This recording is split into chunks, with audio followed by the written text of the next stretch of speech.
ನಮಸ್ಕಾರ. ನಿಮ್ಮ ಹಳ್ಳಿ ಮಧು ಯೂಟ್ಯೂಬ್ ಚಾನಲ್ ನೋಡ್ತಾರೆ ಎಲ್ಲ ಕರ್ನಾಟಕ ಪ್ರೇಕ್ಷಕರಿಗೆ.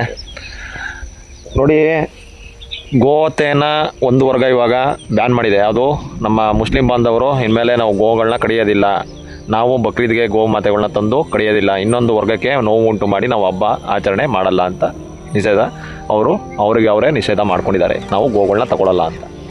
ಸೊ ಇವಾಗ ಪ್ರಾಕ್ಟಿಕಲಾಗಿ ಮಾತಾಡೋಣ, ಇಲ್ಲಿ ಸುಳ್ಳುಗಳು ಮಾತಾಡೋದು ಬೇಡ. ರೈತನ ಪ್ರಾಬ್ಲಮ್ನ ಎಳೆಯಾಗಿ ಹೇಳ್ತಾ ಹೋಗ್ತೀನಿ. ಕಂಪ್ಲೀಟಾಗಿ ವೀಡಿಯೋನ ಅರ್ಥ ಮಾಡ್ಕೊಳ್ಳಿ. ಪ್ರಾಬ್ಲಮ್ಮು ನೈಜತೆ ಇರಬೇಕು. ಕಮೆಂಟ್ ಹಾಕೋರೆಲ್ಲ, ಈಗ ನನಗೆ ಯೂಟ್ಯೂಬ್ ಚಾನಲನ್ನು ಸ್ಟಾರ್ಟ್ ಮಾಡಿ ಹೆಚ್ಚು ಕಡಿಮೆ 8 ರಿಂದ 9 ತಿಂಗಳಾಯಿತು, ಒಂದು 10 ತಿಂಗಳು ಹತ್ತಿರ ಆಗಿದೆ. ಸುಮಾರು ಜನ ನಂಗೆ ಕಾಲ್ ಮಾಡಿದ್ರು, ಇನ್ನೂ ಎಷ್ಟೋ ಜನ ಹಸುಗಳನ್ನೇ ತೊಗೊಂಡಿಲ್ಲ. ಯಾಕಂದರೆ ನಾವು ಪಳ್ಳೆಕರ್ ಕೃಷಿ ಮಾಡ್ತಾ ಇರೋದ್ರಿಂದ ನಾಟಿ ಹಸುಗಳು ಕಡ್ಡಾಯವಾಗಿ ಬೇಕೇ ಬೇಕು ಈ ಕೃಷಿಗೆ. ಸೊ ಅದರಿಂದ ನಾನು ಒಂದು ನಾಟಿ ಹಸು ತಂದೆ ಮನೆಗೆ. ಇವತ್ತು 3 ಹಸು ಆಗಿದೆ. ಅರ್ಥ ಮಾಡ್ಕೋಬೇಕು ಹೇಳೋದನ್ನ. ಯಾಕೆಂದರೆ ಸುಮ್ಮನೆ ಮಾತಾಡ್ಬಿಡ್ತಾರೆ, ಏನೋ ಹಸು ಸಾಕೋಕ್ಕೆ ನನಗೆ ಗೋಮಾತೆ ಹಂಗೆ ಹಿಂಗೆ ಅಂತ. ಕಮೆಂಟ್ ಹಾಕೋರು ಯಾರೂ ಇನ್ನೂ ಸರಿಯಾದ ರೀತಿಲಿ ಹಸುಗಳನ್ನ ಸಾಕಿಲ್ಲ. ಅದು ನನಗೆ ಗೊತ್ತು ನೈಜತೆ. ಸುಮ್ಮನೆ ಕಮೆಂಟ್ ಹಾಕೋರಿಗೆ ಅದಕ್ಕೆ ಮನೇಲಿ ಕೂತ್ಕೊಬಿಟ್ಟು ನೀವು ಹಸುನೇ ಸಾಕಬೇಡಿ, ಹಂಗೆ ಮಾಡಬೇಡಿ, ಕಡಿಯೋಕ್ಕೆ ಕೊಡಬೇಡಿ, ನೀವು ಎಷ್ಟೈತೆ ಅಷ್ಟು ಹಾಕಿ ಅಂತ ಹೇಳೋದು ಸುಲಭ. ಮದುವೆ ಮಾಡುವ ನೀವು ಮನೇಲಿ ನಿಮ್ಮ ಅಪ್ಪ ಮದುವೆ ಆದಾಗ ನೀವಿಬ್ಬರು ಇರ್ತೀರಿ, ಅವ್ರಿಗೆ ಮದುವೆ ಮಾಡ್ತೀರಾ, ಅವ್ರಿಗೊಂದು 2 ಮಕ್ಕಳಾಯ್ತವೆ, ಅವ್ರಿಗೆ ಹೆಂಗೆ ವಂಶ ಬೆಳೀತಾ ಹೋಗ್ತದೆ. ಒಂದು ಹಸು ತನ್ನ ಜೀವಾವಧಿಲಿ 15-16 ಕರು ಆಗ್ತದೆ. ಸೊ ಅದು ಕರು ಆಗ್ತಾಗ ಅದನ್ನೆಷ್ಟು ಇನ್ನೊಂದು ಇರ್ತದಲ್ಲ ನೋಡಿ, ಅದು ಕರು ಆಗ್ತದೆ. ಈಗ ನಮ್ಮನೆ ಪರಿಸ್ಥಿತಿನೇ ಅದೇ ಆಗಿರೋದು. ಒಂದು ಹಸು ಇವತ್ತು 3 ಆಗಿದೆ. ಒಂದು ಓರಿ ಹಾಕಿತ್ತು, ಅದು ಕೊಟ್ಬಿಟ್ಟು. ಸೊ ಈಗ ಪ್ರಾಕ್ಟಿಕಲಾಗಿ ಮಾತಾಡೋಣ, ಇದರಿಂದ ಯಾರು ಲಾಭ ಮಾಡ್ಕೋತಾ ಇದ್ದಾರೆ ಏನು ಅಂತ. ಇವಾಗ ನೋಡಿ, ಮುಸ್ಲಿಂ ಬಾಂಧವರು ಕೂಡ ಬೇಡ ಇದು ನಾವು ಹಸುನೇ ಕಡಿಯಲ್ಲ ಅಂತ ಹೇಳಿದ್ದಾರೆ. ಈಗ ಹಿಂದೂ ಕಾರ್ಯಕರ್ತರು ಯಾರಿದ್ದಾರೆ, ನಮ್ಮ ಪುನೀತ್ ಕಾರಳಿ ಅವ್ರದ್ದು, ಅವರು ಕೆಲಸ ಮಾಡ್ತಿದ್ರು. ಎಲ್ಲ ಹಸು ಯಾರ್ಯಾರು ಕಟ್ಕೊಂಡು ಹೋಗ್ತಿದ್ರು ಅದನ್ನು ಅಡ್ಡೆ ಹಾಕಿ ಅದನ್ನು ಗೋಶಾಲೆಗಳಿಗೆ ಕಳಿಸುವಂಥ ಕೆಲಸ ಮಾಡ್ತಿದ್ರು. ಇನ್ನು ಮುಂದಕ್ಕೆ ಇದು ಸ್ಟಾಪ್ ಆಯಿತು ಅಂದ್ಕೊಳ್ಳಿ. ಇನ್ನು ಯಾರು ಹಸುಗಳನ್ನ ತೊಗೊಂಡು ಹೋಗಲ್ಲ, ಕಡಿಯೋಕ್ಕೂ ತೊಗೊಂಡು ಹೋಗೋಲ್ಲ, ಅವ್ರವ್ರ ಮೇಲೆ ಸಾಕೋಣ ಅಂತ ಮಾಡ್ಕೋತಾರೆ. ಮಿಕ್ಕಿದ ಹಸುಗಳ ಈಗ ಏನು ಮಾಡೋದು? ಓರಿಗಳಾಗ್ತವೆ. ಅವನು ಏನು ಮಾಡೋದು? ದಯವಿಟ್ಟು ಇದಕ್ಕೆ ಸಾಕಿರೋರು ಮಾತ್ರ ಕಮೆಂಟ್ ಹಾಕಿ. ಸುಮ್ಮನೆ ಅನವಶ್ಯಕವಾಗಿ ಕ್ವಶನ್ ಮಾಡಬೇಡಿ. ಸಾಕಿರುವಂಥ ಕರು ಹಾಕಿದ ಓರ್ಗರಗಳನ್ನ ನಾವು ಏನು ಮಾಡೋದು? ಓರ್ಗರಗಳು ಯಾರು ತಗೋತೀರಿ? ಆ ಓರ್ಗರಗಳನ್ನ ಸಾಯೋವರೆಗೂ ಯಾರು ನೋಡ್ಕೋತೀರಿ? ಅದಕ್ಕೆ ಹುಲ್ಲು ಸೊಪ್ಪು ಅದನ್ನೇನು ಸಾಕೋರು ದಯವಿಟ್ಟು ಬನ್ನಿ, ನಾನೇ ಕೊಡ್ತೀನಿ, ಸಾಕ್ರಪ್ಪ ನೀವು ಓರ್ಗರಗಳನ್ನ. ನನ್ನ ಕರು ಹಾಕ್ತಾ ಓರ್ಗರ ಹಾಕ್ತಾ ದೊಡ್ಡದಾಗಿ ಬೆಳೀತಾ ಒಂದು 5, 6, ಈಗ ಆಲ್ರೆಡಿ 3 ಹಸು ಆಗಿದೆ. ಪ್ರತಿಯೊಂದು ಒಂದೊಂದು ಕರು ಹಾಕಿದ್ರೆ ನಾನು ಕೊಡ್ತೀನಿ, ನಿಮಗೆ ಖಂಡಿತ ಕೊಡ್ತೀನಿ, ಹಣಕ್ಕೆ ಮಾರ್ತೀನಿ. ನಾನೇನು ಕೋಟ್ಯಾಧಿಪತಿ ಫ್ರೀಯಾಗಿ ಕೊಡಲ್ಲ. ನನಗೆ ಏನು ರೈಟ್ ಫಿಕ್ಸ್ ಮಾಡ್ತೀನಿ ಅದಕ್ಕೆ ತಗೊಳ್ಳಿ, ಸಾಕಿ. ಅದಕ್ಕೆ ಉಪಯೋಗಿಸ್ಕೋಬೇಕಾ ಉಪಯೋಗಿಸ್ಕೊಳ್ಳಿ. ಬಟ್ ಎಲ್ಲೂ ಕಸಾಯಿಖಾನೆಗೆ ಮಾರಿ ಅಂತ ನಾನು ಕೊಡಲ್ಲ. ನೀವು ಅದನ್ನು ಸಾಕಬೇಕು, ಚೆನ್ನಾಗಿ ನೋಡ್ಕೋಬೇಕು, ಸಾಯೋವರೆಗೂ ಸಾಕಬೇಕು.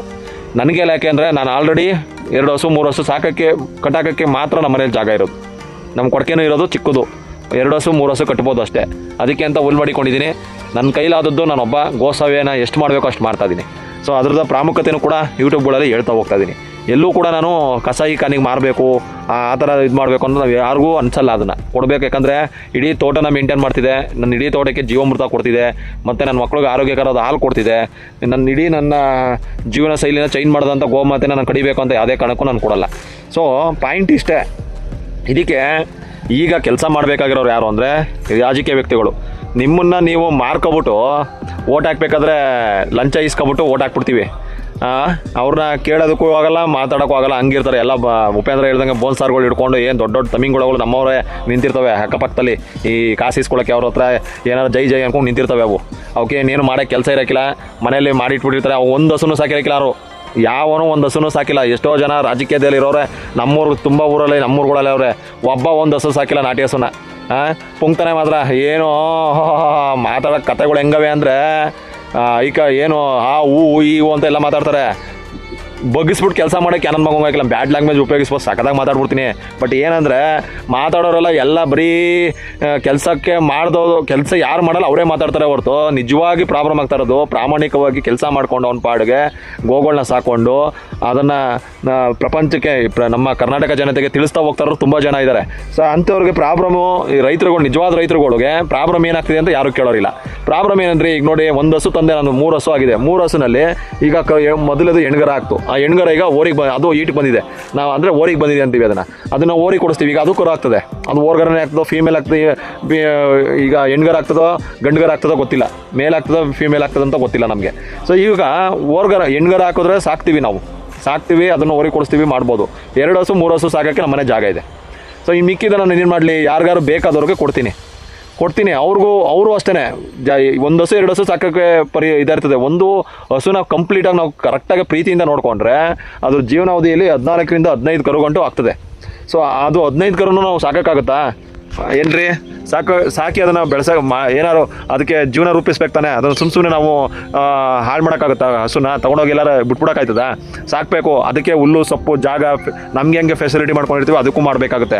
ಸೊ ಇದನ್ನು ತಿಳಿದಾನೆ ಈ ಹಾಳು ಮನೆ ಯಾವ ಸರ್ಕಾರ ಬಂದರೂ, ಲೋಫರ್ ಸರ್ಕಾರಗಳು ಯಾವೇ ಬರಲಿ, ಸರಿಯಾದ ರೀತಿಲಿ ರೈತರಿಂದ ಆರ್ಥಿಕವಾಗಿ ಆಗಲಿ ಅವ್ನು ರೈತನ ಗೋಳನ್ನ ಕೇಳೋನೇ ಇಲ್ಲ. ಇವಾಗ ನೋಡಿ, ಮುಸ್ಲಿಂ ಬಾಂಧವ್ರ ಮೇಲೆ ದೂರ್ತಿದ್ರಲ್ವಾ, ಮುಸ್ಲಿಂ ಬಾಂಧವ್ರಿಗೆ ಕದಾಕ್ತಿರೋ, ಹಸಿರು ಕದಾಕ್ತಿರೋ, ಸಾಗಿಸ್ತಿರೋ, ಅದು ಮಾಡ್ತಿರೋ ಇದು ಮಾಡ್ತಿರೋ ಅಂತೀರಲ್ವಾ. ಈಗ ಅವರು ಬ್ಯಾನ್ ಮಾಡಿದ್ದಾರೆ, ನಾವು ಇನ್ನು ತಗೊಳ್ಳಲ್ಲ ಅಂತ ಹೇಳಿದ್ದಾರೆ. ಈಗ ಬನ್ನಿ, ಈಗ ರಾಜಕಾರಣಿಗಳು ಬಂದು ಈಗ ಪ್ರತಿಯೊಂದು ಹಳ್ಳಿಲಿ ಒಂದು ಗೋ ಶಾಲೆ ಅಂತಲೇ ಇಲ್ಲ, ಗೋಮಾಳಗಳೇ ಇಲ್ಲ, ಹಾಳು ಬಿದ್ದೋಗವೆ ಎಲ್ಲವ. ಯಾವ ಹಳ್ಳಿಲೂ ಗೋಮಾಳಗಳಿಲ್ಲ. ಅಟ್ಲೀಸ್ಟ್ ಆ ಗೋಮಾಳಗಳಿದ್ದು ಆ ರೈತರುಗಳ ಸಮೀಕರಣ ಮಾಡಿ ಆ ಗ್ರಾಮ ಪಂಚಾಯತಿ ಲೆವೆಲ್ಗಳಲ್ಲಿ ಈ ಥರ ಹೆಚ್ಚುವರಿ ಆದಂಥ ಹಸುಗಳನ್ನ, ಕರುಗಳನ್ನ, ಓರ್ಗರಗಳನ್ನ ಒಂದು ಗಾಣ ಅಂತ ಮಾಡಿ, ಎತ್ತಿನ ಗಾಣ ಅಂತ ಮಾಡಿ, ಆ ಗಾಣದಲ್ಲಿ ಒಂದು ಸ್ವಲ್ಪ ಜನಕ್ಕೆ ಉದ್ಯೋಗ ಕೊಡಿ. ಗ್ರಾಮ ಯೋಜನೆ ಅಡಿಯಲ್ಲಿ ಉದ್ಯೋಗ ಕೊಡಿ. ಆ ಗಾಣದಿಂದ ಬರುವಂಥ ಎಣ್ಣೆಗಳನ್ನ ಮಾರಾಟ ಮಾಡಿ, ಅದನ್ನೇ ಸಂಬಳವಾಗಿ ಕೊಡಿ. ಈ ಥರ ಎಲ್ಲ ಉಳಿಸ್ಬೋದು ಕಣ್ರಿ. ಈ ಥರ ಯತ್ನೆ ಮಾಡಿ ತರಬೇತಿಗಳ ತಂದು ಎಲ್ಲ ಓಟ್ ಹಾಕ್ಸ್ಕೊಂಡು ಎಲ್ಲ ಹಾಳು ಬಿದ್ದು ಲಂಚ ದುಡ್ಡು ತಿಂದು ಒಳ್ಳೆ ಕ್ವಾಣ್ಗಳಂಗಿದ್ದೀರಿ. ನನ್ನ ಮಗನೂ ಒಂದು ಕೆಲಸಗಳು ಮಾಡಲ್ಲ.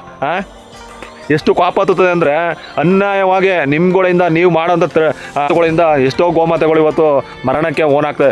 ಮರಣ ಕತ್ತರಿಸಿ ಪಾಪ ಅವನ್ನ ಎಷ್ಟೋ ಮರಣ ಹೋಮಗಳಾಗ್ತಿದೆ. ಇನ್ನು ಮುಂದಿಕಾರ ಅವ್ರು ಒಪ್ಕೊಂಡಿದ್ದಾರೆ ತಾನೇ, ನಾವು ಕಡಿಯಲ್ಲ ಅಂತ. ಈಗ ನಾವು ಅಷ್ಟೇ, ನಾವು ಕೊಡಲ್ಲ ಅಂತ ನಾವು ಒಪ್ಕೊಡ್ತೀವಿ. ಸರಿ, ಹೆಚ್ಚುವರಿ ಆದಂಥ ಹಸುಗಳು, ಕರುಗಳನ್ನ, ಓರ್ಗರಗಳು ಮತ್ತು ಹೆಚ್ಚುವರಿ ಆದಂಥ ಹಸುಗಳಿಗೆ ಪರಿಹಾರ ಏನು ಹೇಳಿ? ಏನು ಮಾಡ್ಬೇಕು ಹೇಳಿ ನೀವುಗಳು? ಯಾರು ಸಾಕ್ತೀರಿ, ನಾನು ನಂಬರ್ ಹಾಕ್ತೀನಿ, ಬನ್ನಿ ತೊಗೊಂಡೋಗಿ ದುಡ್ಡು ಕೊಡು, ನಾನು ಫಿಕ್ಸ್ ಮಾಡ್ತೀನಿ ಒಂದು ರೈಟು, ಆ ರೈಟ್ ತೊಗೊಂಡೋಗಿ. ಹಂಗೆ ಅಂದ್ಬಿಟ್ಟು ಇದು ಮಾತ್ರ ರೈಟ್ ಎಲ್ಲ ಫಿಕ್ಸ್ ಮಾಡಲ್ಲ. ಏನು ರೈಟ್ ಇದೆ ರೈಟ್ ಫಿಕ್ಸ್ ಮಾಡ್ತೀನಿ, ತೊಗೊಂಡೋಗಿ ಪ್ರೀತಿಯಿಂದ ಸಾಕೊಳ್ಳಿ.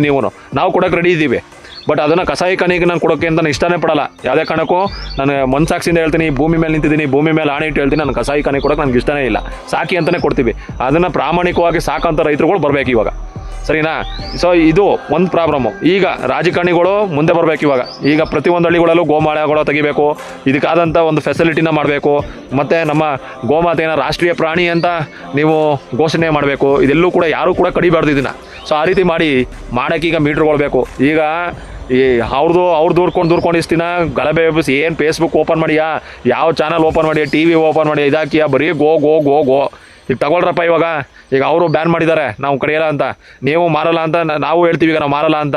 ಈಗ ಹೆಚ್ಚುವರಿ ಆದಂಥ ಹಸುಗಳನ್ನ ಏನು ಮಾಡಬೇಕು ನೀವು ಉತ್ತರ ಹೇಳಿ, ಕಮೆಂಟ್ ಹಾಕಿ. ಯಾರೋ ಗೋಗಳ ಪ್ರಿಯರಿದ್ದೀರಲ್ಲಪ್ಪ, ಸಾಕಿರೋರು ನಾನು ಹೇಳ್ದಲ್ಲ, ಗೋ ಪ್ರಿಯರಿದ್ದಾರೆ, ಖಾಲಿ ಪಲಾವ್ಗಳು ಕಮೆಂಟ್ ಹಾಕ್ತಾರಲ್ಲ, ಖಾಲಿ ಪಲಾವ್ಗಳು, ಕಣ್ಣೀರು ಹಾಕೋರು. ಸಾಕಕ್ಕೆ ಮಾತ್ರ ಎಲ್ಲ ಸಿಟಿಲಿ ಇರಬೇಕು, ಐಷಾರಾಮಿ ಜೀವನ ಮಾಡಬೇಕು. ಅದರಲ್ಲಿ ಒದಿಸ್ಕೊಂಡು ಅದನ್ನು ಸಾಕೊಂಡು ಅದರಲ್ಲಿ ಜೀವನ ಮಾಡ್ತಾರವ್ರು ಗೊತ್ತಿರುತ್ತೆ ಅದ್ರ ಕಷ್ಟ ಏನು ಅಂತ. ಸುಮ್ಮನೆ ಕೂತ್ಕೊಂಡು ಕಮೆಂಟ್ಸ್ ಹಾಕೋರಲ್ಲ, ಬಂದು ಇದ್ರ ಜೊತೆಲಿ ಕರೀರಿ, ಹಾಲ ಗೊತ್ತಾಗುತ್ತೆ. ಸಾಕಿ ಒಂದು ಹಸುನ. ಮಳೆ ಹೋಯ್ತಾದ್ರೂ ನಾವು ತೋಟದಲ್ಲಿ ಇಲ್ಲೇ ನಿಂತಿದ್ದೀವಿ, ಹಸುಗಳು ನೋಡ್ಕೊಂಡು ತೋರಿಸ್ತೀನಿ ಹಸುಗಳು ನಮ್ಮವ. ಒಂದು ಹಸುನಲ್ಲಿ ಇವತ್ತು 3 ಕರ ಆಗಿದೆ, ಒಂದೊಂದು ಗಬ್ಬ ಆಗಿದ್ರೆ ಓರೆ ಹಾಕಿದ್ರೆ ನಾವು ಏನು ಮಾಡ್ಬೇಕು ಹೇಳ್ರಿ? ಈಗ ಯಾರು ಕೊಡೋದು? ಯಾರು ತಗೊಳ್ಳೋರು ಗೋಪ್ರಿಯರಿದ್ರೆ ಬನ್ನಿ. ಒಂದಷ್ಟು ಹಣ ಕೊಟ್ಟು, ನಾನೇನು ಹಣನಾದ ನನ್ನ ಎದೆ ಮೇಲೆ ಹಾಕೊಳ್ಳಲ್ಲ, ಹುಲ್ಲು ತೊಗೋತೀವಿ ಮುಂದಿನ ವರ್ಷಕ್ಕೆ. ಯಾಕಂದ್ರೆ ನಂದು ಇರೋದು 1 ಎಕರೆ, ನನ್ನ ಹತ್ರ ಜಮೀನು ಜಾಸ್ತಿ ಇಲ್ಲ, 1 ಎಕರೆ ಇರೋದು. ಹುಲ್ಲು ತೊಗೋತೀನಿ ನನ್ನ. ನೀವು ಕೊಡೋ ದುಡ್ಡನ್ನು ಆ ಪ್ರಾಣಿಗಳು ಸಾಕಕ್ಕೇನೆ ಹುಲ್ಲು ತೊಗೋತೀನಿ. ಆ 2 ಗೋಮಾತೆ, ಇದು ಒಂದು ಹಸು ನಾನು ತಂದಿದ್ದು ಮನೆಗೆ 28,000 ಕೊಟ್ಟು ತಗೊಂಬಂದಿದ್ದೆ. ಇವತ್ತು 4 ಕರು ಕೊಟ್ಟಿದೆ. 1 ಕರು ಕಂದು ಹಾಕ್ಬಿಡ್ತು, ಸತ್ತೋಗ್ಬಿಡ್ತು ಪಾಪ ಹೊಟ್ಟೆ ಒಳಗೆ. ಇನ್ನೊಂದು ಓರಿ ಕೊಡ್ತು, ಓರಿನ 28,000 ಮಾರಿದೆ. ಪಾಪ ಅವನು ಸಾಕ್ತೀನಿ ಜೊತೆ ಹಾಕಕ್ಕೆ ಅಂದ್ಬಿಟ್ಟು ತೊಗೊಂಡೋದು. ಅದು ಏನು ಮಾಡ್ದೆ ನಂಗೆ ಗೊತ್ತಿಲ್ಲ, ಅದು ಎಲ್ಲೋಗಿದೆ ಅಂತ ನನಗೆ ಗೊತ್ತಿಲ್ಲ.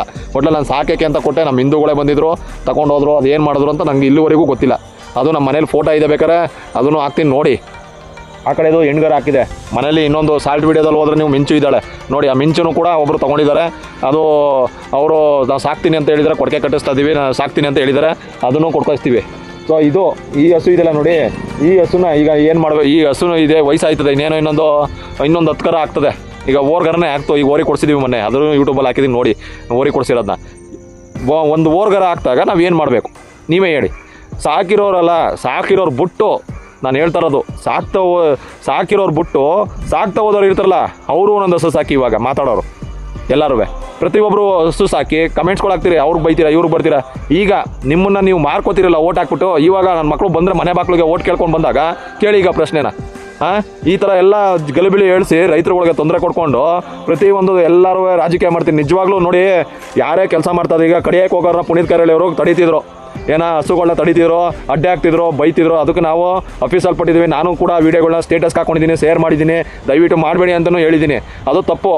ಈಗ ಪ್ರಾಮಾಣಿಕವಾಗಿ ಕೆಲಸ ಮಾಡೋಣ ಎಲ್ಲರೂ. ಹಸುಗಳನ್ನ ಹೆಚ್ಚುವರಿ ಆದಂಥ ಹಸುಗಳನ್ನ ಏನು ಮಾಡೋದು ಹೇಳಿ ನೀವು? ಯಾರು ಸಾಕ್ತೀರಿ ಮುಂದೆ ಬನ್ನಿ, ಬೇಕಾದ್ರೆ ಕೊಡೋಣ. ತಗೊಂಡು ಸಾಕಿ ಪ್ರೀತಿಯಿಂದ. ನಾಟಿ ಹಸುಗಳು ಕೇಳೋರು ಬನ್ನಿ, ಬೇಕಾದ್ರೆ ಮನೆ ಮಕ್ಳುಗಳಿಗೆ ಕರಾಕ್ತಾಗ ನಾನೇ ಹೇಳ್ತೀನಿ, ಇಂಥ ಡೇಟಲ್ಲಿ ಬನ್ನಿ, ಇಂಥ ಡೇಟಲ್ಲಿ ತೊಗೊಂಡೋಗಿ ಅಂತ ಹೇಳ್ತೀನಿ. ನಾನೊಂದು ರೈಟ್ ಫಿಕ್ಸ್ ಮಾಡ್ತೀನಿ. ಇಲ್ಲ ನಿಮ್ಮ ಕೈಲಿ ದುಡ್ಡು ಕೊಡೋಕ್ಕಾಗಲಿಲ್ಲ ಅಂದರೆ 2 ಎಕರೆ ಹುಲ್ ಕೊಡಿ, ನಾನು ತಗೊಂಡು ಸಾಕ್ತೀನಿ. ಅದನ್ನು ಹುಲ್ಲು ಸಪ್ಲೈ ಮಾಡಿ ಸಾಕು. ನಮಗೆ ಆಹಾರಗಳು ಹುಲ್ಲು ಸಪ್ಲೈ ಮಾಡಿ, ಅದಕ್ಕೆ ಜಾಗ ಬೇಕು. ಕಟಾಕಕ್ಕೆ ಎಷ್ಟು ಜಾಗ ಬೇಕು ಗೊತ್ತಾ ನಿಮಗೆ? ಒಂದು ಹಸು ವಿಶಾಲವಾಗಿ ಮನಿಕಬೇಕು. ಅದಕ್ಕೆ ನಮ್ಮ ಹತ್ರ ಎಷ್ಟು ಜಾಗ ಇದೆ ಅದ್ರಲ್ಲಿ 3 ಹಸು ಸಾಕಿದ್ದೀನಿ. ಈಗ 3 ಹಸುಗಳನ್ನ ಕಟಾಕ್ತೀನಿ. ಬನ್ನಿ, ಲೈವಾಗೆ ತೋರಿಸ್ತೀನಿ ನಮ್ಮದು ಜಾಗ ಹೆಂಗಿದೆ ಮನೇಲಿ ಅಂತ. ಈಗ ಮನೇಲಿ ಇಲ್ಲಿ ತೋಟದಲ್ಲಿದ್ದೀನಿ, ವೀಡಿಯೋ ಮಾಡ್ತಾ ಇದ್ದೀನಿ. ಸೊ ಹೇಳ್ಬೇಕು ಅನ್ನಿಸ್ತು. ಇಷ್ಟು ರೋಸಭರಿತವಾಗಿ ಯಾಕೆ ಹೇಳ್ತೀನಿ ಅಂದರೆ, ಪ್ರಾಬ್ಲಮ್ಗಳು ಹಿಂಗಿದೆ. ನೀವುಗಳು ಕಚ್ಚಾಡ್ಕೊಂಡು ರೈತರು ಬುಡಕ್ಕೆ ತಂದು ಮಡಗಿದ್ರಿ. ಕೊನೆಗೆ ಅನುಭವಿಸೋದು ಯಾರು? ರೈತನೇ. ರೈತನಿಗೆ ಎಷ್ಟು ಪ್ರಾಬ್ಲಮ್ ಆಗ್ತಿದೆ. ರೈತನದು ಪ್ರಾಬ್ಲಮ್ ಏನು ಯಾರೂ ಕೇಳೋರಿಲ್ಲ. ಬರೀ ಅಲ್ಲಿ ರಾಜಕೀಯ ಮಾಡೋದು, ಇಲ್ಲಿ ರಾಜಕೀಯ ಮಾಡೋದು. ಈಗ ತಗೊಳ್ರಪ್ಪ, ಈಗ ಮುಸ್ಲಿಂ ಬಾಂಧವರೆಲ್ಲ ಹೇಳಿದ್ದಾರೆ ಗೋರಕ್ಷಣೆ, ನಮ್ಮ ಗೋಮಾತೆನ ರಾಷ್ಟ್ರೀಯ ಪ್ರಾಣಿ ಮಾಡಿ ಅಂತ. ಮಾಡಿ. ಇವಾಗ ಮಾಡಲಿಲ್ಲ ಅಂದರೆ ಮುಂದಕ್ಕೆ ಐತೆ, ಓಟಾಗೆ ಕೇಳಕ್ಕೆ ಬರ್ತೀರಿ ಅಲ್ವಾ? ಕೊಡೋದು ಗೊತ್ತು. ಉತ್ತರನ ಎಲ್ಲಿ ಕೊಡಬೇಕು, ಯಾರು ಕೊಡಬೇಕು, ಹೆಂಗೆ ಕೊಡ್ತೀವಿ. ಸೋಷಿಯಲ್ ಮೀಡಿಯಾ ಇವತ್ತು ಎಲ್ಲ ಹುಡುಗರುಗಳು ಅಲರ್ಟ್ ಆಗಿದ್ದಾರೆ, ಎಲ್ಲ ಯುವಕರುಗಳು ಅಲರ್ಟ್ ಆಗಿದ್ದಾರೆ. ಹೆಂಗೆ ಕೊಡಬೇಕು, ಕೊಡ್ತಾರೆ. ಇದು ದೊಡ್ಡದಾಗುತ್ತೆ. ಇದು ಮಾಡಲಿಲ್ಲ. ರಾಷ್ಟ್ರೀಯ ಪ್ರಾಣಿ ಅಂತ ಮಾಡಬೇಕು. ಮತ್ತು ಪ್ರತಿ ಹಳ್ಳಿಗಳಲ್ಲೂ ಗೋಮಾಳಗಳು ಓಪನ್ ಆಗಬೇಕು. ಗೋಮಾಳಗಳು ಓಪನ್ ಆಗಿದಾಗ ಓರಿಗಳನ್ನ ಗಾಣಗಳಾಗಿ ಉಪಯೋಗಿಸೋಕ್ಕೆ ಗಾಣಗಳು ಕೊಡಬೇಕು. ಗಾಣಗಳಿಗೆ ಜಾಗಗಳು ಮಾಡಬೇಕು. ಅದ್ರಲ್ಲಿ ಬರುವಂಥ ಎಣ್ಣೆಗಳನ್ನ ಮಾರಿ ಒಳ್ಳೊಳ್ಳೆಯವ್ರು ತಗೊಳ್ಳೋರು ಬರ್ತಾರೆ. ಒಂದು 50% ರೈಟಲ್ಲಿ ಕೊಡಿ ಅವ್ರಿಗೆ. ಮಾಡಿ. ಇನ್ಯಾರು ಖರ್ಚು ಮಾಡ್ತೀರಾ? ಒಂದು ಗೋಲಿ ಒಂದು ಎಷ್ಟೋ ಮಹಿಳೆಯರಿಗೆ, ಗ್ರಾಮೀಣ ಮಹಿಳೆಯರಿಗೆ ಕೆಲಸ ಉದ್ಯೋಗ ಆಗುತ್ತೆ. ಅದ್ರಲ್ಲಿ ಬರೋಂಥ ಉತ್ಪನ್ನಗಳನ್ನ ಮಾರಿ ಅದಕ್ಕೆ ಸಂಬಳ ಕೊಡಿ. ಹಸುಗಳಿಗೆ ಹುಲ್ಲಾಕಿ ಮಾಡ್ಬೋದು. ಇದೆಲ್ಲ ಯಾಕೆ ಮಾಡೋಕ್ಕಾಗಲ್ಲ? ಹೆಚ್ಚುವರಿ ಆದಂಥ ಗೋಗಳನ್ನ ಮಾಡ್ಬೋದು. ಇಲ್ಲಾಂದರೆ ಕಸಾಯಿಖಾನೆ ಕಡಿಬಾರ್ದು, ಅದು ಮಾಡಬಾರ್ದು, ಇದು ಮಾಡಬಾರ್ದು. ಎಷ್ಟೋ ಹೋಗ್ತಿತ್ತು, ರಫ್ ಆಗ್ತಿತ್ತು, ಏನೋ ಮಾಡ್ತಿದ್ವಿ. ಎಲ್ಲರಿಗೂ ಗೊತ್ತಿದ್ದು, ಯಾರಿಗೇನು ಗೊತ್ತಿಲ್ಲ ಅಂತಲ್ಲ. ಯಾರೂ ರೈತರು ಕಡಿಬೇಕು ಅಂತ ಯಾರೂ ಕೊಡಲ್ಲ. ಪ್ರಾಬ್ಲಮ್ ಹಿಂಗಿದೆ. ಈ ಪ್ರಾಬ್ಲಮ್ಗೆ ಸಜೆಷನು ಸಾಕಿರೋರು ಕಮೆಂಟ್ ಹಾಕ್ಬೇಡಿ. ಸಾಕ್ತಾ ಹೋದವ್ರು ಅವರಲ್ಲ, ಅವ್ರು ಕಮೆಂಟ್ ಹಾಕಿ ಏನು ಮಾಡಬೇಕು ಕರೆಕ್ಟಾದ ರೀತಿಲಿ ನೀವು ಕಮೆಂಟ್ ಹಾಕಿ. ಸುಮ್ಮನೆ ನೀವು ಬಡಬಾಡ್ಗಿಡ ಏನೇನೋ ಬಾಯೋದು, ಅದು ಮಾಡೋದು, ಪುನಃ ಮತ್ತೆ ರಾಜಕಾರಣಿಗಳಿಗೆ ಇದು ಮಾಡೋದು, ಅದನ್ನೆಲ್ಲ ಮಾಡಿದ್ರೆ ಅವ್ರದ್ದು ಇಲ್ಲೇ ಆ ಕಮೆಂಟ್ ಬಾಕ್ಸಿಂದನೇ ಅವ್ರನ್ನ ಡಿಲೀಟ್ ಮಾಡಿಬಿಟ್ಟು ಬ್ಲಾಕ್ ಮಾಡ್ತೀವಿ. ಅವ್ರು ಬೇಕಾಗೇ ಇಲ್ಲ ಕೆಲಸ. ಸುಮ್ಮನೆ ಅವ್ರು ಏನು ಮಾಡೋಕ್ರಿ? ಅವರು ಕಮೆಂಟ್ ಹಾಕೋರು, ಕೆಟ್ಟದಾಗ ಕಮೆಂಟ್ ಹಾಕೋರು ಏನು ಮಾಡೋಕ್ಕೆ? ಅವರು ಇಷ್ಟ ಇರೋರು, ಗೋಮಾತೆ ಮೇಲೆ ನಿಜವಾಗ್ಲೂ ಪ್ರೀತಿ ಇಟ್ಟಿರೋರು ಹಾಕ್ರಪ್ಪ ಕಮೆಂಟ್. ಇವಾಗ ಗೋಮಾತೆನ ಯಾವ ರೀತಿ ಸೇವ್ ಮಾಡ್ಬೋದು, ನಿಮ್ಮ ಐಡಿಯಾಗಳು ತೆಗೀರಿ ಈಚೆಗೆ. ನಿಮ್ಮ ಐಡಿಯಾಗಳನ್ನ ನನಗೆ ಹೇಳ್ಕೊಳ್ಳೋಕ್ಕಿಂತ ಹೆಚ್ಚಾಗಿ ನೀವು ಒಂದು ವೀಡಿಯೋಗಳು ಮಾಡಿ. ಕೂತವರಲ್ಲ ಅಲ್ಕ ನನ್ನ ಮಕ್ಕಳು ಒಳಗಡೆ AC ರೂಮ್ಗಳು ಅಲ್ಲಿ ತಿರ್ಗಾಡ್ಕೊಂಡು ಅವರಲ್ಲಿ ಎಲ್ಲರಿಗೂ ಹಾಕಿ, ಯಾವ ಪಕ್ಷ 3 ಪಕ್ಷದವ್ರು ಯಾವನೇ ಬರಲಿ ಅವ್ರಿಗೆ ಹಾಕಿ ವೀಡಿಯೋಗಳನ್ನ. ಮನೇಲಿ 3 ಹಸು ಸಾಕಕ್ಕೆ ಮಾತ್ರ ನನಗೆ ಯೋಗ್ಯತೆ ಇರೋದು. 4 ಹಸು 5 ಹಸು ಕಟ್ಟಕ್ಕೆ ನಮ್ಗೆ ಜಾಗ ಇಲ್ಲ. ಇವು ಕರು ಹೋಗ್ತವೆ, ಓರ್ಗರ ಹೋಗ್ತವೆ. ಅವು ಮುಂದಕ್ಕೆ ನಾವು ಏನು ಮಾಡಬೇಕು, ಅವನ್ನ ಎಲ್ಲಿ ಯಾವ ರೀತಿ ಸಾಕೋದು, ಸಾಯೋವರೆಗೂ ಯಾವ ರೀತಿ ಸಾಕೋದು, ನೀವೇ ಹೇಳಿ ಉತ್ತರನ ಅಂತ ಕೇಳಿ ಅವ್ರನ್ನ. ಬಿಡಬೇಡಿ, ಕತ್ತುಂಪಟ್ಟಿ ಇಟ್ಕೊಂಡು ಕೇಳಿ ಅವ್ರನ್ನ. ಯಾವುದೇ ಕಾರಣಕ್ಕೂ ಬಿಡಬೇಡಿ. ಇದರಿಂದ ಯಾರು ಇಲ್ಲಿ ಗೋವನ್ನ ಕಡಿಬೇಕು, ಗೋವನ್ನ ಸಾಗಿಸ್ಬಿಡ್ಬೇಕು, ಇನ್ನೊಬ್ರು ಮಾರಬೇಕು ಹೆಚ್ಚುವರಿ ಅಂತಾರೆ ರೀ. ರೈತನದು ಪರಿಸ್ಥಿತಿಗಳು 108 ಇದೆ. ಅವನ್ನ ನೀವು ಮೊದಲೇ ರಾಸಾಯನಿಕ ಹಾಕಿ ಹಾಳು ಮಾಡಿ ಅವನಿಗೆ ಸರಿಯಾದ ರೀತಿ ತರಕಾರಿ ಬೆಳೆಯೋರಿಗೆ ರೈಟ್ ಇಲ್ಲ. ಏನೋ ಅವ್ನು ಬೆಳಿತಾನೆ ಅಂದರೆ ಸರಿಯಾದ ರೀತಿಲಿ ಮಳೆ ಆಗ್ತಾಯಿಲ್ಲ. ಮತ್ತೊಂದು ಪ್ರಾಬ್ಲಮ್ಗಳು 108 ಸೊ ಅದ್ರ ಒಳಗಡೆಗೆ ಇದೊಂದು ಆಯಿತು. ಏನೋ ಪಾಪ ಈಗ ಒಂದು ಹಸು ನಮ್ಮ ತಾಯಿದೆ, ನೆನ್ನೆ ಒಂದು ಹೆಚ್ಚು ಹಸು ಮಾರಿದ್ರು, 36,000 ರೂಪಾಯಿಗೆ ಮಾರಿದ್ರು. ಯಾರಿಗೆ ಮಾರಿದ್ರು? ಸಾಕೋನು ಮಾರಿದ್ರು. ಈಗ ಅವ್ನು ತೊಗೊಂಡೋದ. ಇನ್ನೊಂದು 2 ಕರು ಇದೆ ಮನೇಲಿ, ಅದನ್ನು ಸಾಕ್ತವ್ರೆ. ಹಂಗೆ ತಗೊಂಡು ಹೋಗ್ಬೇಕಾದ್ರೆ ಅದು ವಯಸ್ಸಾದ ಮೇಲೆ ಅವ್ನು ಏನು ಮಾಡ್ತಾನೆ? ವಯಸ್ಸಾಗಿ ಸತ್ತೋದ್ಮೇಲೆ ಏನೋ 1 ಹಸು 2 ಹಸು ಆದರೆ ಓಕೆ ಮಾಡೋಣ. 4 ಹಸು 5 ಹಸು ಓರ್ಗರಗಳು ಆಗ್ತಾಗ ಏನು ಮಾಡ್ತಾನೆ ಅವನು? ಅದಕ್ಕೆ ಏನಾರು ಒಂದು ಪರಿಹಾರ ಬೇಕಲ್ವಾ? ಅದಕ್ಕೆ ಸಾಯೋವರೆಗೂ ಅವ್ನಿಗೆ ನೀವು ಹೇಳೋ ಲೆಕ್ಕಾಚಾರ ಹೆಂಗದೆ? ಇರೋ ಬರೋದೆಲ್ಲ ನೀನೇ ಸಾಕಬೇಕು. ಹುಡ್ತಂಗೆ ನೀನೇ ಸಾಯಿ, ನೀನೊಬ್ಬ ಸಾಯಿ, ನಾನು ಆರಾಮಾಗಿ ಸಿಟಿ ಒಳಗಡೆ ಇಟ್ಕೊಂಡು ಐಸಾರಾಮಿ ಜೀವನ ಮಾಡ್ಕೊಂಡು ನಮ್ಮದೇ ಆಗಿರ್ತೀನಿ. ಅದಕ್ಕೆ ನೀನೇನು ತಲೆ ಕೆಡ್ಸ್ಕೊಬೇಡ. ಸಾಕಾಗ್ದೆ ಹೋದ್ರೆ ಬಿಟ್ಬಿಡು ರೋಡ್ಗೆ ಅನ್ನೋ ಲೆಕ್ಕಾಚಾರದಲ್ಲಿ ಮಾತಾಡೋರು ಅವರೇ. ಇಲ್ಲ ಅಂತ ಅನ್ಕೋಬೇಡಿ. ದರ್ವೇಸಿ ನನ್ನ ಮಕ್ಕಳು ಅವರೇ ಅವರೆಲ್ಲ. ಹೇಳ್ತೀನಿ ಕೇಳ್ಕೊಳ್ಳಿ. ಆರಾಮಾಗಿ ನಾನಿರಬೇಕು, ಇನ್ನೊಬ್ಬರ ಮನೆ ಹಾಳಾಗಬೇಕು ಅನ್ನೋರು ತುಂಬ ಜನ ಅವರೇ. ಅಂಥವ್ರಿಗೆಲ್ಲ ಹೇಳ್ತೀನಿ, ನಿಮ್ಮ ಅಪ್ಪತಿರ್ಗೆ ಹುಟ್ಟಿರೋ ನಿಜವಾಗ್ಲೂ ಎಲ್ಲರೂ ಒಂದೊಂದು ಹಸು ಸಾಕಿ. ಸುಮ್ಮನೆ ಹಿಂಗೆಲ್ಲ ಮಾತಾಡ್ತೀನಿ ಅಂತ ಬೇಜಾರು ಮಾಡ್ಕೊಳ್ಳಿ. ಎಲ್ಲರೂ ಒಂದೊಂದು ಹಸು ಸಾಕಿ, ಗೊತ್ತಾಗುತ್ತೆ ಅದ್ರ ಕಷ್ಟ ಏನು ಅಂತ. ಸುಮ್ಮನೆ ಅಲ್ಲೆಲ್ಲೋ ಕೂತ್ಕೊಂಡು ಏನೋ ಮಾಡ್ಬಿಟ್ಟು ಮೆಸೇಜ್ ಹಾಕ್ಕೊಂಡು ಕೂತ್ಕೊಂಡೋದಲ್ಲ. ಅದ್ರ ಪ್ರಾಮುಖ್ಯತೆನ ಪ್ರತಿಯೊಬ್ಬರು ತಿಳ್ಕೋಬೇಕು. ಗೋಮಾತೆ ಸಾಕೋದು ಅಷ್ಟು ಸುಲಭ ಅಲ್ಲ. ಗೋಗಳನ್ನ 1 ಹಸು ಸಾಕ್ಬೋದು, 2 ಹಸು ಸಾಕ್ಬೋದು. ಒಬ್ಬ ರೈತ ಅವ್ನ ಕೈ ಮೀರಿ 3 ಹಸು ಸಾಕ್ಬೋದು, ಹೆಣ್ಣಸುಗಳನ್ನ. ಈ ಪ್ರತಿಯೊಂದು ಹೆಣ್ಣು ಹಾಕತಕ್ಕಂಥ ಪ್ರಕೃತಿ ದತ್ತವಾಗಿ ಪ್ರತಿಯೊಂದು ಓರಿ ಕೊಡಿಸ್ತೀವಿ. ಅವು ಪ್ರತಿಯೊಂದು ಸಲ ಕರು ಆಗ್ತಾ ಇರ್ತವೆ. ಒಂದೊಂದು ಹಸು 15ರಿಂದ 16 ಕರುಗೊಂಡು ಆಗ್ತದೆ. ಅವು ಏನು ಮಾಡ್ಕೊಳಕ್ಕಾಗುತ್ತೆ ರೈತ? ಯಾರಿಗಿಲ್ಲ ಅವ್ರಿಗೆ ತಲುಪಿಸ್ಬೋದು. ಒಂದು ಓರ್ಗರಗಳು ಏನು ಮಾಡ್ತಾನೆ ಹೇಳಿ?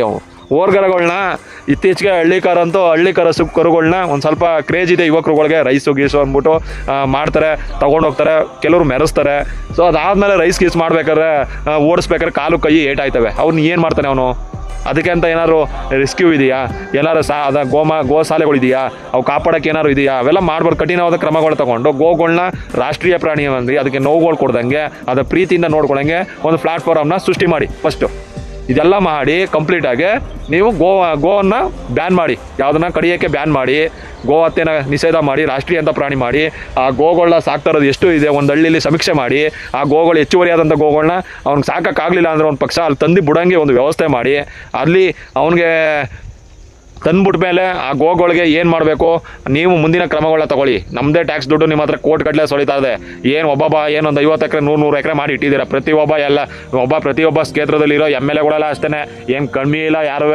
ಎಲ್ಲ ಪ್ರತಿ ಒಂದು ಕ್ಷೇತ್ರದಲ್ಲೂ ಒಂದು 50 ಎಕರೆ 100 ಎಕರೆ ಎಲ್ಲ ಪ್ರತಿಯೊಬ್ಬರು ಮಾಡವನೆ, ಯಾವನು ಮಾಡಿಲ್ಲ ಅಂತಲ್ಲ. ಕಾರಣ ನಾವುಗಳೇ ದುಡ್ಡ ಈಸ್ಕೊಳ್ದೇ ಓಟ್ ಹಾಕಿ ಕತ್ತುಂಪಟ್ಟಿ ಹಿಡ್ದು ಕೇಳಿ ಬಂದವ್ರಿಗೆ, ಅವಾಗ ಗೊತ್ತಾಗುತ್ತೆ ಪ್ರಾಬ್ಲಮ್ ಏನಂತ. ಹಸುಗಳ ಸಾಕಕ್ಕಿಂತ ಹೆಚ್ಚಾಗಿ ಹಸುಗಳ ಪ್ರಾಮುಖ್ಯತೆನ ತಿಳ್ಕೊಬೇಕು, ರೈತನ ಕಷ್ಟನ ತಿಳ್ಕೊಬೇಕು. ಓಟ್ ಹಾಕ್ಬೇಕಾದ್ರೆ ನೀವುಗಳೆಲ್ಲ ದುಡ್ಡಿಗೆ ಹಣಕ್ಕೆ ಎಂಡಕ್ಕೆ ಹಾಕ್ಬಿಡೋದು, ಕೊನೆಗೆ ಕಮೆಂಟ್ ಹಾಕೊಂಡು ಕೂತ್ಕೊಳ್ಳೋದು, ಕಡಿಬೇಡಿ ಮಾನವೀಯತೆ ಗೋ ರಾಕ್ಷಸರು ಹಂಗೆ ಹಿಂಗೆ ಅಂದ್ಬಿಟ್ಟು ಏನು ಬರ್ಡ್ ಕೆಚ್ಚುತ್ತೀರಿ ಕಮೆಂಟ್ಗಳ. ಯಾವನಾರು ಕಮೆಂಟ್ ಹಾಕೋಣ ಆ ಥರ ಒಬ್ಬನ ಹಸು ಸಾಕ್ತಿರಲ್ರಿ, ಯಾವೆಲ್ಲ ಹೋಗಂಗೆ ಕೂತಿದ್ರಿ, ಒಂದು ಹಸುನೂ ಸಾಕಲ್ಲ. ಸೊ ನಾವು ಮಾಡಿ ಅದೆಲ್ಲ ತಿಳಿದ ಮೇಲೆ ಈಗ ಬುಟ್ಟಿ ಬಂದಿದ್ದು ಜೀವನ ಮಾಡ್ತಲ್ವಾ, ಹಸು ಸಾಕ್ತಲ್ವಾ. ಹೆಚ್ಚು ಕಡಿಮೆ 4 ವರ್ಷದಿಂದ ಹಸುಗಳು ಸೇವೆ ಮಾಡ್ಕೊಂಡಿದ್ದೀನಿ. ಇಲ್ಲಿವರೆಗೂ ಆಯಿತು, ಒಂದೇ ಒಂದು ಓರಿ ಕೊಟ್ಟಿದ್ದೀನಿ. ಆ ಓರಿ ಎಲ್ಲೋಯ್ತು ಅನ್ನೋದೇ ಗೊತ್ತಿಲ್ಲ. 28,000 ಕೊಟ್ಬಿಟ್ಟು ಆ ದುಡ್ಡು ಏನು ಮಾಡಲಿಲ್ಲ. ಹಸುಗೆ 2 ಎಕರೆ ಹುಲ್ ತಗೊಂಡೆ, 33,000 ಕೊಟ್ಟು, ಅದ್ರ ಮೇಲೆ ಇನ್ನೂ 5,000 ಕೊಟ್ಟು 2 ಎಕರೆ ಹುಲ್ ತಗೊಂಡೆ. 3 ವರ್ಷ 2 ಪ್ರಾಣಿ ನಮ್ಮ ನಾಟಿ ಹಸುಗಳು ಮೇಯ್ದು. ಸೊ ಈ ರೀತಿ ಎಲ್ಲ ಪರಿಸ್ಥಿತಿ ಇದೆ. ಸುಮ್ಮನೆ ಕೂತ್ಕೊಂಡು ಮಾತಾಡಿಕೊಂಡು ಕಾಲ ಕಳೆಯೋರು ಇಲ್ಲಿ ಕಮೆಂಟ್ ಹಾಕ್ಕೊಂಡು. ಗೋ ಅನ್ನೋದು ಬರೀ ಕಮೆಂಟಲ್ಲಿ ಬರೋದಲ್ಲ, ರಕ್ತದಲ್ಲಿ ತಗೋಬೇಕಂದ್ರೆ ನೀವು ನಿಜವಾದ ಗೃಹಪ್ರೇಮಿಗಳಾದರೆ, ನಿಜವಾದ ಭಾರತೀಯ ನಾಗರಿಕನಾದರೆ, ನಿಜವಾಗ ನೀವು ಹಸು ಮೇಲೆ ಪ್ರೀತಿ ಇಟ್ಟಿದೆ ಆದರೆ ಪ್ರತಿಯೊಬ್ಬರು ಹಸು ಸಾಕಿ. ಅದಾದಮೇಲೆ ಕರಪ್ಷನ್ ಇಲ್ಲದ ರಾಜಕಾರಣಿಗಳಿಗೆ ಓಟ್ ಹಾಕ್ತಾನೆ, ಪ್ರಾಮಾಣಿಕವಾಗಿ ಓಟ್ ಹಾಕೋರಿಗೆ, ಗೋಮಾತೆ ಹೆಸರಲ್ಲಿ ರಾಜಕಾರಣಿ ಮಾಡೋರಿಗೆ ಕಿತ್ತೋದ್ರಲ್ಲಿ ಹೊಡೀರಿ, ಬಂದರೆ ಓಟ್ ಕೇಳಕ್ಕೆ ಬಂದಾಗ ಕರೆಕ್ಟಾಗಿ ನೀವು ಬಂದು ಈ ರೀತಿ ಗೋಶಾಲೆಗಳು ಮಾಡಿ. ಇದೆಲ್ಲ ನೀವು ಮಾಡೋಕ್ಕಿಂತ ಹೆಚ್ಚಾಗಿ ನೀವು ಯಾರು ಓಟ್ ಹಾಕೋಕ್ಕೆ ಏನ್ಬಿಟ್ಟು ನೀವು ಕೇಳ್ಕೊ ಬರ್ತಾರಲ್ಲ ಅವ್ರಿಗೆಲ್ಲ ಇದನ್ನು ಮುಡಿಸ್ಬೇಕು. ಈ ವಿಡಿಯೋಗಳನ್ನ ಶೇರ್ ಮಾಡಿ, ಹೆಚ್ಚು ಜನಕ್ಕೆ ತಿಳ್ಕೊಳ್ಳಿ. ಯಾಕಂದರೆ ಹಸು ಸಾಕೋದು ಈಗ ನೋಡಿ, ಇದು ಈಗ ಹುಟ್ಟಿರೋ ಕರು ಹೆಚ್ಚು ಕಡಿಮೆ 1.5 ವರ್ಷ ಇನ್ನೂ ತನಗೆ ಬಂದಿಲ್ಲ ಇದು. ಸೊ ಇದು ಊರಿಗೆ ಬಂದಮೇಲೆ ಇದು ಪಾಪ ಅದು ಸ್ಟಾರ್ಟ್ ಮಾಡ್ತದೆ, ಕರು ಹಾಕೋಕ್ಕೆ ಸ್ಟಾರ್ಟ್ ಮಾಡ್ತದೆ. ಇನ್ನು ಸ್ಟಾರ್ಟ್ ಮಾಡೋದು 15-16 ಕರು ಗಂಟು ವರ್ಷ ಕರೆಕ್ಟಾಗಿ ನಾವು ಪ್ರೀತಿನ ನೋಡ್ಕೊತಾ ಇರೋದ್ರಿಂದ ವರ್ಷ ಕರು ಆಗ್ತಾ ಇರ್ತದೆ. ಇದು ಅಷ್ಟೇ ಪಾಪ, ಇದು ನಾನು ತಂದಾಗಲೇ ಹೆಚ್ಚು ಕಡಿಮೆ 4 ಕರು ಕೊಟ್ಟಿದೆ ಇವಾಗ. ಸೊ ಈ 4 ಕರುಗೆ ನಮ್ಮ ಮನೆಯಲ್ಲಿ ನಾನು ಹೇಳ್ದಂಗೆ ನನ್ನ ಜಾಗ ಇರೋದು 3 ವರ್ಷ ಮ್ಯಾಕ್ಸಿಮಮ್. ಅಂದರೆ 3 ಹಸು ಕಟ್ಬೋದು, 2ರಿಂದ 3 ಕಟ್ಬೋದು. ಅದಕ್ಕೆ ಅಂತ ಹುಲ್ಲು ಹೊಡ್ಕೊಂಡಿದ್ದೀನಿ. ಈ ಥರ ಇದೆ ಪ್ರಾಬ್ಲಮ್ಗಳು. ಓರ್ಗರ ಹಾಕ್ದಾಗ ಏನು ಮಾಡೋದು? ಇದೆಲ್ಲ ಕಮೆಂಟ್ ಬಾಕ್ಸಲ್ಲಿ ಕಮೆಂಟ್ ಹಾಕಿ. ಸಾಕಿರೋರಿಗೆ ತೊಂದರೆಗಳು ಈ ಥರ ಇದೆ, ದಯವಿಟ್ಟು ಅರ್ಥ ಮಾಡ್ಕೊಳ್ಳಿ. ಇಲ್ಲಿ ಮುಸ್ಲಿಮ್ಸ್ಗೂ ಹಿಂದೂಗಳಿಗೂ ತಂದು ಹಾಕ್ಬಿಟ್ಟು ತಮಾಷೆ ನೋಡೋದಲ್ಲ. ಅವರು ಈಗ ಹೇಳಿದ್ದಾರೆ ನಾವು ನಿಷೇಧ ಮಾಡಿದ್ದೀವಿ, ನಾವು ಇನ್ಮೇಲೆ ಗೋ ಕಡಿಯಲ್ಲ. ಮಾಡ್ರಪ್ಪ, ಇವಾಗ ರಾಷ್ಟ್ರೀಯ ಪ್ರಾಣಿ ಮಾಡಿ, ರಾಜಕಾರಣಿಗಳು ರಾಷ್ಟ್ರೀಯ ಪ್ರಾಣಿ ಅಂತ ಮಾಡಿ, ಕೊನೆಗೆ ಪ್ರತಿಯೊಂದು ಹಳ್ಳಿಗಳಿಗೂ ಗೋಗಳ ಒಂದು ಧ್ವನಿ ಎತ್ತಿ. ಇವಾಗ ನಿಮ್ಮ ಬುಡಕ್ಕೆ ಬಂದಿರೋದು, ಇವಾಗ ನೆಕ್ಸ್ಟ್ ನಿಮಗೆ ಬರ್ತದೆ. ತಗೋತೀವಿ ಬಿಡಲ್ಲ, ಬಂದೇ ಬರ್ತೀರಿ. ಓಟ್ ಕೇಳಕ್ಕಂತ ಬಂದಾಗ ಮಾತಾಡ್ತೀವಿ, ಬಿಡಲ್ಲ. ಇವಾಗ ನೆಕ್ಸ್ಟು ಯಾವನು ಬಂದ್ರೂ ಕೇಳೋದು ಇದೇ ಕ್ವಶನು, ಗೋಗಳೆಲ್ಲ ತಗೊಂಬಂದು ನೀವು ಮುದಾಸೋದಕ್ಕೆ ಕಟ್ಟಾಕಬೇಕು. ಈಗ ಹಂಗಾಗಿದೆ, ಈಗ ಪ್ರತಿಯೊಬ್ಬರು ಹಂಗೆ ಮಾಡೋದು.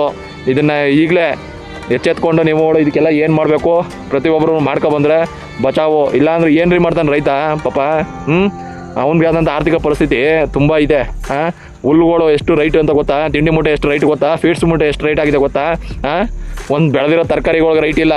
ಪ್ರತಿಯೊಂದು ಪ್ರಾಬ್ಲಮ್ ಇದೆ. ದಯವಿಟ್ಟು ಅರ್ಥ ಮಾಡಿಕೊಂಡು ಇದನ್ನು ರಾಷ್ಟ್ರೀಯ ಪ್ರಾಣಿ ಅಂತ ಘೋಷಣೆ ಮಾಡಿ, ಇದಕ್ಕೆ ಪ್ರತಿಯೊಂದೊಳಗೂ ಗೋಶಾಲೆಗಳು ಕೊಡಿ, ಹೆಚ್ಚುವರಿಯಾದಂಥ ಓರಿಗಳನ್ನ ಸಾಕಿ. ಗೌರ್ಮೆಂಟ್ ಲೆವೆಲಲ್ಲಿ ನಮ್ಮದೇ ಟ್ಯಾಕ್ಸ್ ದುಡ್ಡು. ಯಾವೊಂದು ಗೋಪ್ರೇಮಿ ಹಂಗೆ ಹಿಂಗೆ ಅಂತ ಮಾತಾಡ್ಕೋತಾರೆ, ಅವನ ಹತ್ರ ದುಡ್ಡು ಕಿತ್ಬಿಟ್ಟು ಆ ಗೋಶಾಲೆಗಳು ಕೊಡಿ. ಅವನು ಗೋಪ್ರೇಮಿ ಆಗಿದ್ರೆ ಅದಕ್ಕೆ ದುಡ್ಡು ಕೊಡಲಿ, ಹುಲ್ ತಗೊಳ್ಳಿ, ಅಲ್ಲಿ ಸಾಕಲಿ, ಅದಕ್ಕೆ ಕೆಲಸಕ್ಕೆ ಅಂತ ತಗೊಳ್ಳಿ. ನಮ್ಮ ಗ್ರಾಮೀಣ ಅಭ್ಯರ್ಥಿಗಳಿದ್ದಾರೆ, ಮಹಿಳೆಯರು ಇರ್ತಾರೆ, ಅವ್ರು ಇರ್ತಾರೆ, ಹಾಲು ಕರ್ಕೋತಾರೆ, ಅದ್ರ ಉತ್ಪನ್ನಗಳು ಮಾರಿ ಅದ್ರಲ್ಲಿ ಬರೋಂಥ ದುಡ್ಡನ್ನ ಗೋಶಾಲೆಗಳಲ್ಲಿ ಬೆಳೆಸಿ ಉಳಿಸಿ. ಪ್ರತಿ ಹಳ್ಳಿಗಳಲ್ಲೂ ಆಗಬೇಕಿದು. ಹಂಗಾದರೆ ಒಂದು ಸ್ವಲ್ಪ ನಾವು ಗೋಗಳು ಉಸಿರಾಟ ಇರ್ತವೆ. ಸುಮ್ಮನೆ ಕಮೆಂಟ್ ಹಾಕ್ಕೊಂಡು ಸುಮ್ಮನೆ ಹಾವು ಅಂದ್ಬಿಟ್ಟು ಫೇಸ್ಬುಕ್ಕಲ್ಲಿ ನೋಡಿಕೊಂಡು ಕಣ್ಣೀರು ಹಾಕೊಂಡು ಕೂತ್ಕೊಳ್ಳೋದಲ್ಲ ಇದು. ಕೆಲಸ ಹಿಂಗಿದೆ, ಹುಷಾರಾಗಿ ಮಾತಾಡಿ ದಯವಿಟ್ಟು ರಾಜಕಾರಣಿಗಳು ಈಗ ಎಚ್ಚೆತ್ಕೊಂಡು ಇದನ್ನು ಕಾರ್ಯರೂಪಕ್ಕೆ ತಗೊಂಬನ್ನಿ. ಇಲ್ಲಾಂದರೆ ನೀವು ಇದ್ರ ಒಳಗಡೆ ಕಡ್ಡಿ ಅಳ್ಳಾಡ್ಸ್ಬಿಟ್ಟು ಅಧಿಕಾರಕ್ಕೆ ಬರೋಕ್ಕೆ ಗೋ ಅಂತ ಅಲ್ಲೊಬ್ಬ ಅಡ್ಡೆ ಹಾಕ್ಬಿಟ್ಟು ಅಲ್ಲೊಡೆಯೋದು, ಅದನ್ನ ನೋಡ್ಕೊಂಡು ಎರಡು ಪಕ್ಷಗಳು ಎರಡೂ ಜನಗಳಿಗೂ ತಂದಾಕ್ಬಿಟ್ಟು ನೀವು ಬೆಳೆ ಬೇಯಿಸ್ಕೊಳ್ಳೋದು. ಇದನ್ನು ಆಗದಂಗೆ ದಯವಿಟ್ಟು ಮುಂಜಾಗ್ರತೆಯಾಗಿ ಈ ಹಸುಗಳಿಗೆ ಒಂದು ದಾರಿ ಮಾಡಿ ಅಂತ ಹೇಳ್ತಾ ನಾನು ಎರಡು ಮಾತು ಮುಗಿಸ್ತೀನಿ. ಜೈ ಸುಭಾಷ್ ಪಾಳೇಕರ್, ಜೈ ಗೋಮಾತೆ.